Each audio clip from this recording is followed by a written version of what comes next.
जी, अस्सलाम वालेकुम नाज़रीन, कैसे हैं आप सब। उम्मीद करते हैं आप सब खैरियत से होंगे और हम भी खैरियत से हैं। तो आज हम बनाने जा रहे हैं आलू बुखारे का शरबत।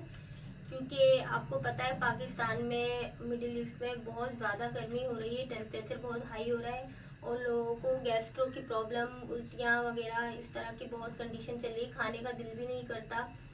मेडिसिन खाने के बजाय आप ये आलू बुखारे का शरबत बनाएं और अपने बच्चों को, अपने बुजुर्गों को, बड़ों को, सब आप ये पिए। और ये हाइड्रेटिंग भी है, तो आपके लिए बहुत ही कारआमद होगा, फ़ायदेमंद होगा। तो सबसे पहले मैं अब आती हूँ रेसिपी की तरफ। तो सबसे पहले हमने 4 गिलास पानी लिया है, ठीक है।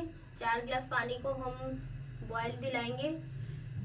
जी जी नाज़रीन, ये देखें, ये बॉयल आ चुका है पानी में।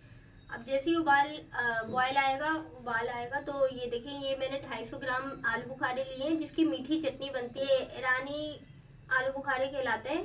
तो ये 250 ग्राम मैंने लिए हैं। अब ये इसमें ऐड कर देंगे हम।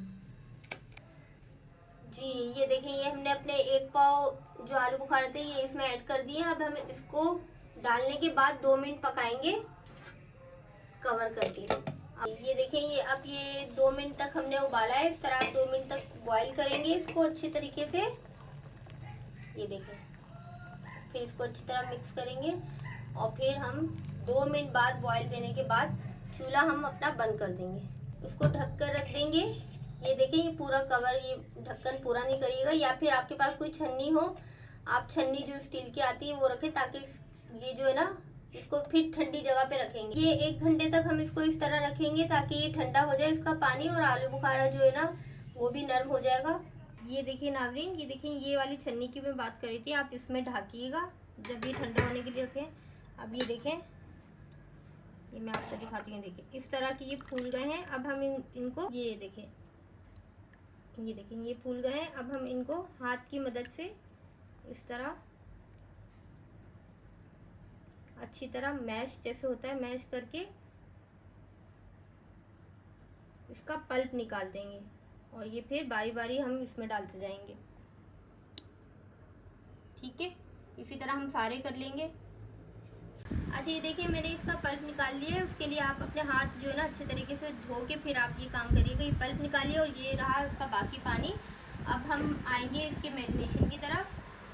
देखिए, ये 1 चम्मच ये पल्प आधा हम पल्प ये अभी डाल लेंगे, ठीक है। और ये फिर इसमें जो बाकी का पानी होगा वो हम इसमें ऐड कर लेंगे। आधा हमने ये अभी ऐड कर लिया, ठीक है। उसके बाद फिर हम, ये हमारे पास आइस क्यूब थे ठंडे, हम ये ऐड कर लेंगे।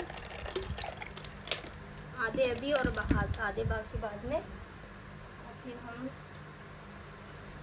ये मेरे पास 1 चम्मच अजवाइन है, ठीक है, ये हम ऐड करेंगे। 1 चम्मच ये सफ़ेद जीरा है, ये ऐड करेंगे। ये आधा चम्मच हमारे पास काला नमक है, हम ये ऐड करेंगे। और ये मेरे पास आधा पाव चीनी थी, मैं कम डाल रही हूँ। अगर आप इससे ज़्यादा डालना चाहें तो ज़्यादा डाल लें, क्योंकि ये ऑलरेडी पहले मीठे होते हैं, ठीक है। अब हम इसको ब्लेंड करेंगे। अब हम इसको ब्लेंड करेंगे।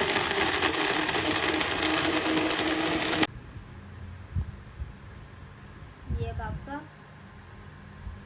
जूस तैयार हो गया, रेडी हो गया। ये अब आपका, ये देखें, होममेड जो है ना फ्रेश जूस तैयार हो गया। अब आप ये गर्मियों में पिएगा। और अगर आपको ये बहुत गाढ़ा लग रहा है तो आप इसमें पानी भी और ऐड कर सकते हैं। और जिनको शुगर है या जिन्हें चीनी पसंद नहीं है तो वो बिना चीनी के भी इसको पी सकते हैं बना के। जी, तो ये आप लोग तैयार करके आप 1 से 2 दिन के लिए प्रिजर्व भी कर सकते हैं। ज़्यादा दिन इसको इस्तेमाल नहीं कीजिएगा। और अगर रेसिपी पसंद आए तो लाइक एंड शेयर ज़रूर कीजिएगा और हमें कमेंट में भी बताइएगा कि आपको हमारी रेसिपी कैसी लगी। अल्लाह हाफिज़।